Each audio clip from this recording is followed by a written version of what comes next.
புனித லூக்கா நற்செய்தியிலிருந்து வாசகம். 1ஆம் அதிகாரம் 39 தொடக்கம் 56 வரையிலான வசனங்கள். அந்நாள்களில் மரியா புறப்பட்டு யூதேய மலைநாட்டில் உள்ள ஓர் ஊருக்கு விரைந்து சென்றார். அவர் செக்கரியாவின் வீட்டை அடைந்து எலிசபெத்தை வாழ்த்தினார்.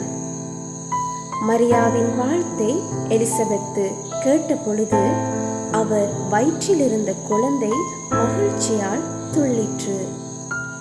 எலிசபெத்து தூய ஆவியால் முற்றிலும் ஆட்கொள்ளப்பட்டார்.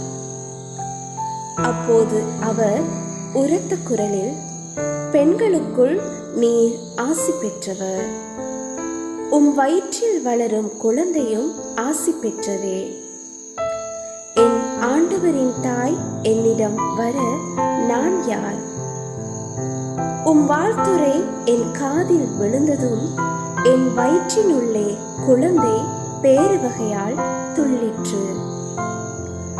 ஆண்டவர் உமக்கு சொன்னவை நிறைவேறும் என்று நம்பிய நீர் பேறு பெற்றவர் என்றார்.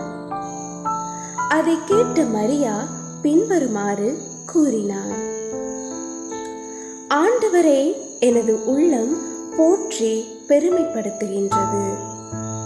என் மீட்பராம் கடவுளை நினைத்து எனது மனம் பேருவகை கொள்கின்றது. ஏனெனில் அவர் தம் அடிமையின் தாழ்நிலையை கண்ணோக்கினார். இது முதல் எல்லா தலைமுறையினரும் என்னை பேறு பெற்றவர் என்பர்.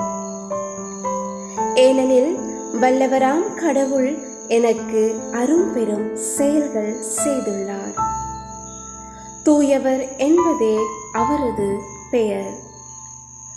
அவருக்கு அஞ்சி நடப்போருக்கு தலைமுறை தலைமுறையாய் அவர் இரக்கம் காட்டி வருகிறார். அவர் தம் தோள் வலிமையை காட்டியுள்ளார். உள்ளத்தில் செருக்குடன் சிந்திப்போரை சிதறடித்து வருகிறார். வலியோரை அரியணை நின்று தூக்கி எறிந்துள்ளார். தாழ்நிலையில் இருப்போரை உயர்த்துகின்றார். பசித்தோரை நலன்களால் நிரப்பியுள்ளார். செல்வரை வெறுங்கையராய் அனுப்பிவிடுகிறார். மூதாதையருக்கு உரைத்தபடியே அவர் ஆபிரகாமையும் அவர் தம் வழிமரபினரையும் என்றென்றும் இரக்கத்தோடு நினைவில் கொண்டுள்ளார். தம் ஊழியராகிய இஸ்ரேலுக்கு துணையாக இருந்து வருகிறார். மரியா ஏறக்குறைய 3 மாதம் எலிசபெத்தோடு தங்கியிருந்த பின்பு தம் வீடு திரும்பினார்.